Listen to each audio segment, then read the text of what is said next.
Best effort lang to, ha? Hackers! Sa'yo na yan. Ow! Ow! Ow! Machi, machi! Baka maparami tayo.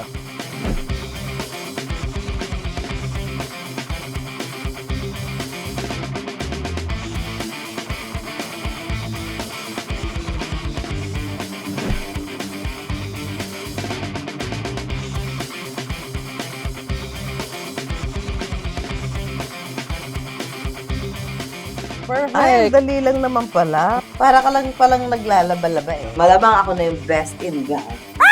Free refreshment! Ay! Sama, ba't tumaba? Yung gitna nun.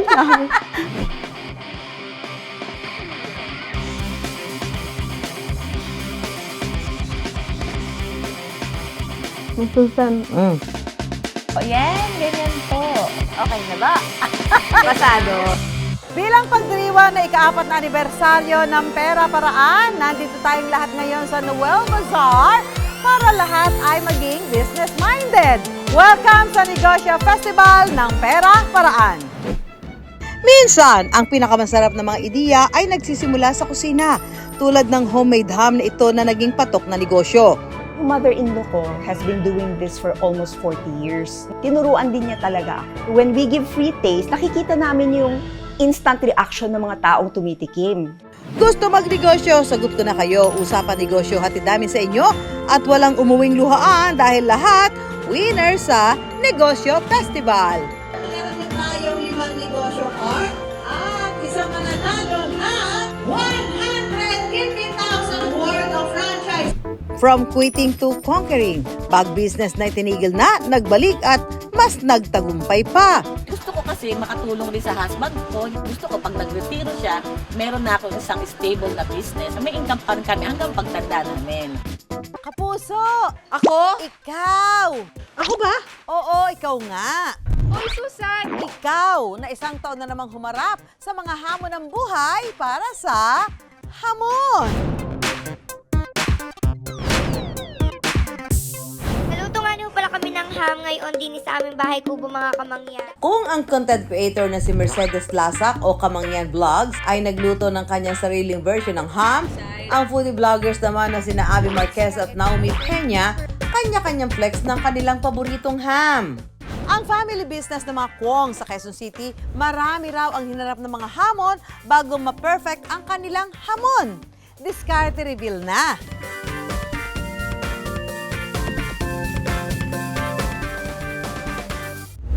Nagsimula ang ham recipe ng pamilya Kwong noong 1985 sa namayapang si Emilia. Naipasa naman niya ito ngayon sa kanyang 54 years old na manugang na si Hana. Yung mother-in-law ko has been doing this for almost 40 years. So through the years, natutunan ko, tinuruan din niya talaga ako. Ipinangreregalo lang daw noon ng pamilya ni Emilia ang kanilang hamon sa mga kaibigan at kamag-anak tuwing Pasko. Si mama kasi, passion niya talaga ang pagluluto. Lahat ng klaseng pagluluto, ginagawa niya. Ham is one of her special recipes because it's something that she can share her love with her friends and relatives. So the very first time that I remember she cooked the ham, we were so excited. Whatever she does it with love, with passion. More than the ham legacy that she left with us, I think the character. Nakitaan daw ng potensyal ni Hana ang ham ng kanilang pamilya. Ang hina rin ng other business namin, so naisipan namin, why not start selling the ham? Tutal, ang dami talagang humihingi. Kasi sabi nila, ang sarap daw, why not sell? Pero nang pasukin ang pagnenegosyo ng ham, hindi raw agad ito pinansin ng ibang tao. Nung una kasi, family and friends lang talaga nakakaalam kung gaano kasarap yung ham ni mama. Kaya naging porsigido ang pamilya ni Hana sa pagpapakilala ng kanilang produkto. Seasonal lang siya, since usually Pasko lang naman talaga yung sa Filipino tradition, naghahamon. Pero nang tangkilikin dahil sa kalidad at lasa, unti-unti namang dumating ang mga pagsubok. Maraming umu-order, pero kulang sa pork. Kailangan namin maging resourceful, maghanap ng ibang supplier, yung reliable kasi we want premium pork talaga, hindi kami basta-basta kung saan kumukuha. Naging problema rin nila ang kakulangan sa storage. Isa lang talaga ref namin sa bahay eh. As you know, yung pag-cure ng ham, it takes a week or more. Katuwang ni Hana ang kanyang asawang si Michael sa pagpapatakbo nito.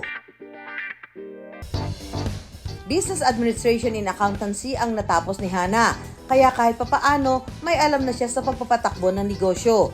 Bago pasukin ang pagbebenta ng hamon, meron na rin printing press business ang kanilang pamilya. Nung pandemic, medyo humina talaga ang printing. Naisipan din namin na mag-start ng ibang business, mag-explore to help our everyday gastusin. Wala pang physical store ang negosyong ham ng pamilya ni Hana, pero may sarili na itong commissary. Ang hamon sa akin ay gumawa ng hamon. Kahit hindi perfect, mahigit 1 kilo ang baboy na ito, pige, pork. I-inject muna ang brine solution sa karne ng baboy para magkaroon ng lasa at mas tumagal ang ham. Gawa ito sa tubig na may asin, asukal, at iba pang ham flavoring. Sunod na irarab ang pink curing salt na may asukal sa karne. Iiwan natin sa chiller for 5 days. 5 days! Opo, para mag-cure siya. After 5 days, huhugasan ang karne para maalis ang natirang curing ingredients para ma-achieve ang tamang alat. Tataliaan ng naprosesong karne para mas maging intact ang laman. Ito yung bracing liquid natin na ginamitan ng pure pineapple juice. Gaano katagal to dito? 1.5 hours. Pina-cool muna natin siya ng overnight para madali siyang i-handle, matanggal natin yung tali. Tatanggalin ang balat para ma-expose ang taba. Bubudburan ng asukal para ito torch. Sunod na i-vacuum seal ang pack ng ham para mas lalong tumagal ang buhay nito. Ito na yung pinaka-exciting part pag pagkain, ang tikiman. Sarap. Malasa nga siya. Bawat hibla ng karne ay may lasa. Naghahalo ang tamis at alat. Ang lambot ng karne. Yung sweet niya, yung alat niya, para sa akin, okay siya. Ito, tamang-tama sa lasa ko, balancing. Manamis-namis na medyo maalat-alat, tsaka malambot po. Kahit bungi ako, kayang-kaya. Tender siya, hindi siya matigas, and madali siyang kainin. May enjoy po siya. Galing sa negosyong printing press, ang 50,000 pesos na ipinuhunan ni Hana sa kanilang ham business. Nabawi raw nila ito after 3 to 4 months dahil sa pagpupursige ng pamilya ni Hana, kasing tamis ng ham na ang kinikita nila. Nasa 80,000 hanggang 100,000 pesos ang kita ni Hana kada buwan mula October hanggang December. Actually, plano rin talaga namin ng anak ko na i-start na siya kahit na hindi Christmas. Yung for everyday enjoyment lang ng ham sa mga taong gusto or even sa mga business. Matitikman ang whole boneless ham for 2,000 pesos, 1,000 pesos ang sliced ham na 500 grams, habang 500 pesos naman ang 250 grams. Tulad ng iba, social media is the key para mas makilala ang negosyo ng pamilya ni Hana. Nag-start na kami mag-social media, ganon, kaya medyo by word of mouth din, medyo nakikilala na si Emilia's Ham. People can order online, and we also have bazaars. When we give free taste, nakikita namin yung instant reaction ng mga taong tumitikim. Yun yung one way of reaching out to more market. Nakatutulong daw ang kinikita ni Hana para sa pang-araw-araw na gastusin ng kanilang pamilya. At bukod dito, nakabili na rin sila ng freezer at slicer na ginagamit nila sa negosyo. Mahirap talaga maging successful ang isang business. Kailangan talaga may patience ka. It has to be your passion din, yung hilig mo talaga. So if you love your business, it will give back to you. Sa pagnenegosyo, normal days man o seasonal, kailangan ng sipag at tiyaga para malagpasan ang mga hamon. Welcome po kayo lahat dito sa negosyo ng pera paraan. Gusto ba natin mag-negosyo?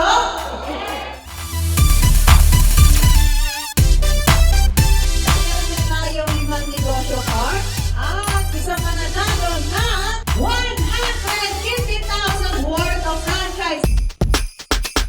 Sa pagdiriwang na ika-4 na anibersaryo ng ating programa, sama-sama at sabay-sabay tayong matutong magnegosyo. dito sa Negosyo Festival ng Pera Paraan. Ang mga unang hakbang sa pagnenegosyo, isi-share sa atin ni Karen Bravo ng University of the Philippines Institute for Small-Scale Industries. Halaga na piliin ninyo ang industriya na nakaayon sa inyong kasanayan, karanasan at hilig. Bago po magsimula ng negosyo, mahalaga na unawaan po ninyo ng industriya na gusto nyo mong pasukin. Para walang hassle ang negosyo, may mga paalala naman ang kinatawan ng DTI o Department of Trade and Industry. Anything about pagnenegosyo, meron po ba kayo dyan sa Estate Robin ng Hangin? If you request us, kunyari kayo, 30 kayo, 25, and you request DTI to go there, pupunta po kami din. Kung ano yung topic na gusto nyo, ito po namin, no? Ayan! May target ng inegosyo. Alam na rin ang mga requisitos para legit na legit ang business. Pero short break muna tayo sa business talk dahil Pasko feels na talaga everywhere, namigay tayo ng loot bags for all. Para Christmas party vibe na talaga ang Negosyo Festival. Raffle, raffle, raffle! Number 29! Sino po ang number 29? Andre! Ay, si Andre! At pananalo na ang dalawang walong ham ay number 11, 29, 12. Next natin, 11, 29, 39, si Celeste. Number 11, 29, 61, si Tito.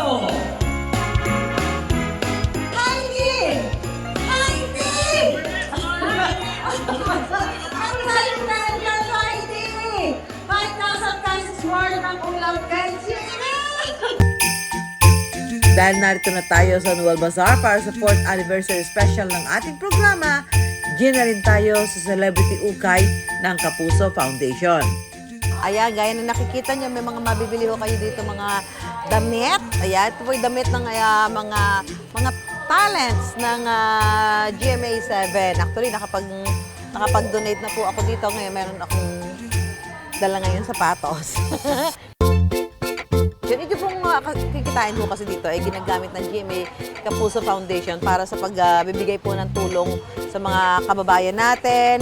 Siyempre, lalong-lalo na ho yung mga nagiging biktima ng mga kalamidad, pagka ho mga school openings. At eto, meron na uli akong dala ngayon. Meron akong sapatos. Size 6 po ito.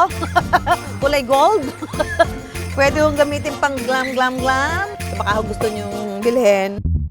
Try ko na nga rin maging online seller. Baka ito na talaga ang business calling ko. Talent po ito. Ito ay kay, oh wow, ito po ay kay Tita Mel Chanco. Ayan, oh. Ba, murang-mura lang ho dito. Pwede yung makuha dito yan. Tingnan pa natin yung iba kung saan galing. Ay, oy, kay Jessica. Okay, kay Ma'am Jess, oh. Ang dami ni Tita Mel dito, ha? Ayan, oh, gaganda, oh. Kung kasya sa akin to, kukuhanin ko to, eh. Ay, ito po ay mula sa ating pinakamamahal na si Ding Dong Dantes! For auction pala to. Oh, sige. Sino unang magbibid? Starting bid ay 1.5. Ah, ito, mga fan!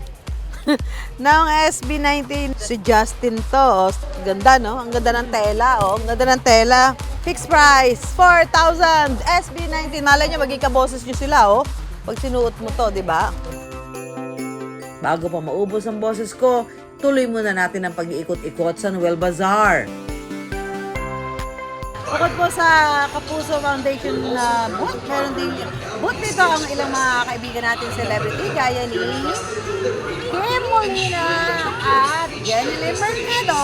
Ayan. At maganda rin dito, mga naka-sale pa nga, may mga discount sila. At saka ang ganda ng materyales. Parang kailangan ko to. So, ito naman yung booth ni Jenny Lee Mercado. Kung gusto niyo maging kasing sexy ni Jenny Lee. Parang may siya, katulad yun ng isang sikat na produkto, no? Magiging kasi katulad si Jenny Lee. Nako naman. Ito nga, 10 nga nito. So, ito mga kapuso, bukod sa mga artista, meron din mga sikat na online celebrity ang nandito, gaya ni Ninong Ray. Ninong Ray, Ay, hello po! Ay, hello po! Hello po! Long Bibili po time. kayo? Ay, mura lang po yan, oh. di ba pagkain? Yes po. Ba't pagbango ngayon? Hindi, mabaho po kasi ako eh. Kailangan po ng produkto pang kontra doon. Kaya po Mura naman nagbabaho. ito. Opo. Bakit ka naman magiging mabaho? Eh, nasa kitchen ka nga, mabang nga mga niluluto mo, di ba? Ma'am, mukhang hindi pa kinakamoy ng t-shirt ng kusinero nagluluto ng 8 oras. Ang hugot ng ilang aspiring negosyante, ready na talaga ako magnegosyo pero kulang sa kapital. Kapuso, may sagot dyan ang DOLE o Department of Labor and Employment. Ang DOLE umaalalay pala sa mga deserve mag-business sa pamamagitan ng kanilang negosyo card. Bukod sa matinding kagustuhang magnegosyo, dapat pasok sa kanilang qualifications. So, unang-una pong qualification standard natin, dapat po unemployed. 18 and above po. Wala na po yung gagawin di magpinlan. Ang importante lang po dito, sipag at syaga. Ramdam na ramdam talaga ang spirit of giving dito sa ating Negosyo Festival. May pangsimula rin sa negosyo kaya mga damit ng Kapuso Stars na sina Jeneline Mercado at Dingdong Dantes. Favorite outfits nina Mel Chanco, Emil Sumangil at Arnold Clavio. Bags ni Susie Abrera. Nakikukay-ukay na mga kapuso! Ilan lang yan sa pwedeng imain sa Noel Bazaar. Kaya kami nandito for early Christmas shopping. Mostly pag bazaars, usually affordable eh. So, talagang we're looking forward sa mga ganitong event. This is my 5th year na pumupunta kami. Naka-shop ka na, nakatulong ka pa doon sa Kapuso Foundation. Hindi lang mga pre-loved items ang up for grabs dito sa Noel Bazaar dahil maging ang mga produkto ng ilan natin mga kapuso, kumakaway din.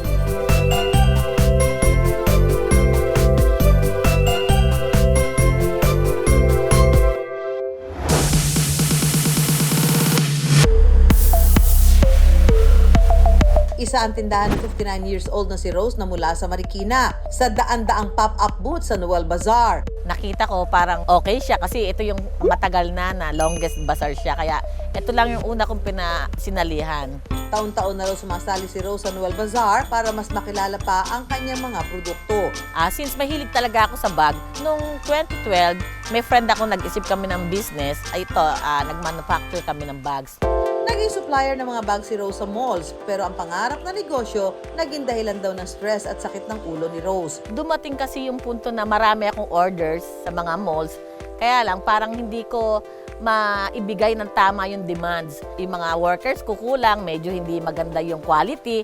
Dahil dito, itinigil muna ni Rose ang kanyang business na bags. Bumalik siya sa pagiging contractor sa mga construction project. Bata pa lang, likas na raw kay Rose ang pagiging madiskarte para mabuhay. Since broken family kami, 5 kami magkakapatid, nagpilit lang talaga akong makatapos mag-aral kasi ayoko nang ulitin yung buhay namin noon. Graduate ng civil engineering si Rose. Nagtrabaho siya sa isang architectural office for 18 years. Kahit OFW sa Saudi ang asawa ni Rose, tuloy-tuloy daw ang pag-arangkada niya sa negosyo. Gusto ko kasi makatulong rin sa husband ko. Gusto ko pag nagretiro siya, meron na akong isang stable na business. May income pa rin kami hanggang pagtanda namin. At dahil first love ni Rose ang bags, bumalik siya sa negosyo noong 2020. Nung nag-pandemic, nakita ko parang medyo okay yung mga transparent na bag dahil ko kailangan sa mga hospital. Nag-try ako. So naging okay naman siya. Mga kapuso, may naisip na ba kayong pangregalo ngayong Pasko? Kasi ako nag-iisip na dahil meron akong 5 tao kailangan regaluhan sa farm. Nagpunta ako dito sa Noel Bazaar dahil balita ko mura yung mga bilihin dito at medyo mga kakaiba. Ang tanong kung kakasya ba yung budget ko na 500 pesos.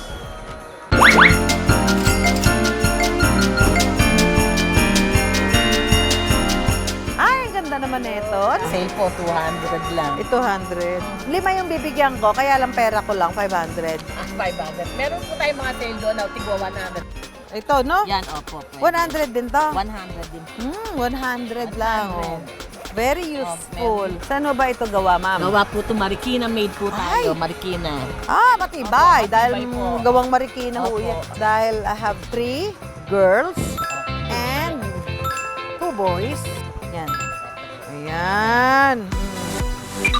Meron na. na. O, so kasya dito yung 500. Kasya po, eksakto. Saka maganda, Gwa Marie. Saka maganda yung pagkakagawa niya, ha? Thank you, ma'am.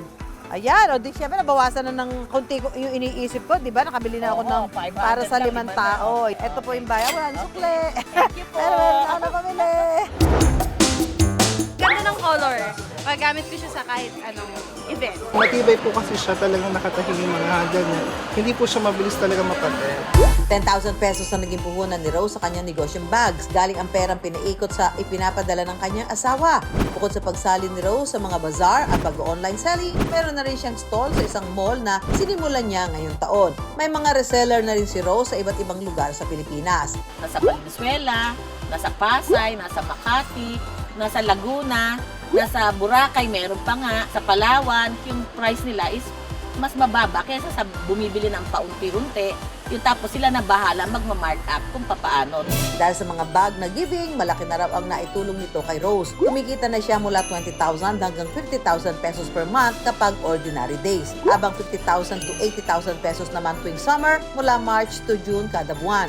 Mas tumataas pa raw ito mula 100,000 hanggang 120,000 pesos buwan-buwan during peak season. Nasa Facebook lang naman ako. Tapos sa mga friends ko, talagang pag may birthday, nagmimigay ako ng mga giveaways.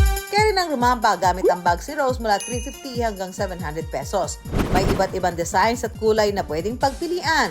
Present din ang wallet for only 150 pesos. Meron din silang pouch from 80 to 200 pesos. Malaki raw ang pasasalamat ni Rose dahil hindi lang sila ang natutulungan ng kanilang negosyo, kundi maging ang kanilang mga empleyado. Meron silang sarili makina, yung wala, binigyan ko naman sila ng makina para sa bahay sila gumagawa. Purpose ako kaya kahit ilan yung magawa nila, ayun naman mababayaran ko. Dahil sa makukulay na bag si Rose, mas nagkaroon ng kulay ang kanilang buhay. Bukod sa property nila sa Tanay Rizal, afford na rin nila mag-travel abroad. Kung magnenegosyo, dapat daw piliin kung ano ang malapit sa puso mo. Yung gustong-gusto mo, yun ang gawin mo kasi doon hindi ka magsasawa, respeto sa tao mo, sa mga client mo, communication nyo, dapat talaga lahat maganda. Walang instant sa pagnenegosyo. Bawat galaw, may kaakibat na pagsubok. Pwedeng tumigil pansamantala, pero huwag susuko para ang pangarap na makulay, maaabot mo.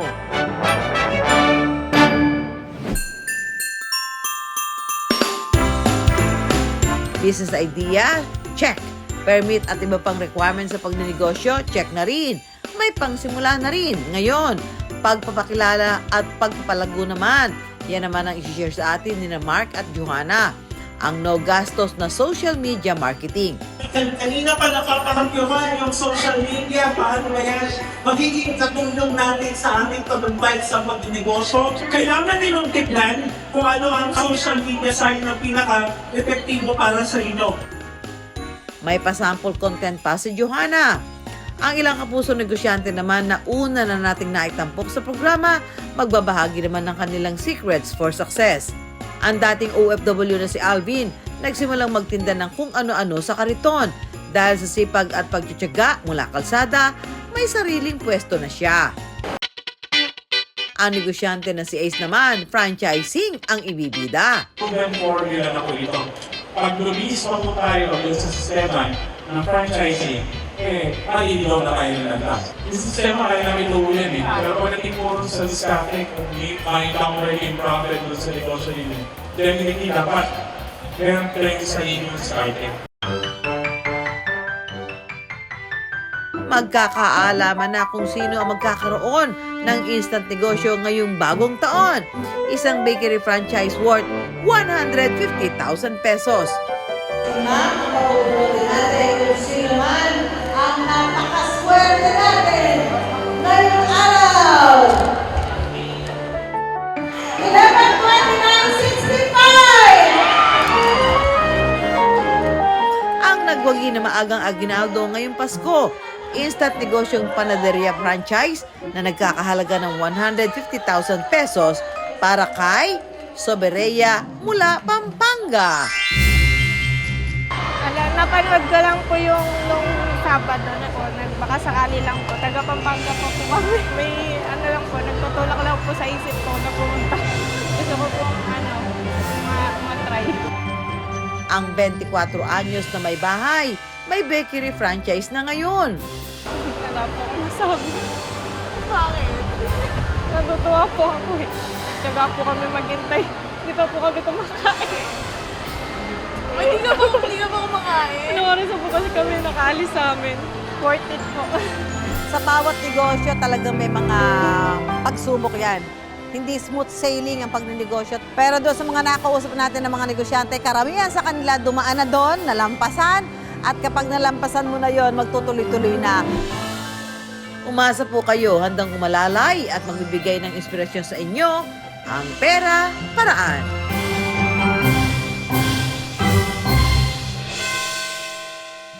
Happy 4th anniversary mga kanegosyo sa Pera Paraan hanggang sa susunod na Negosyo Fair. Ayan.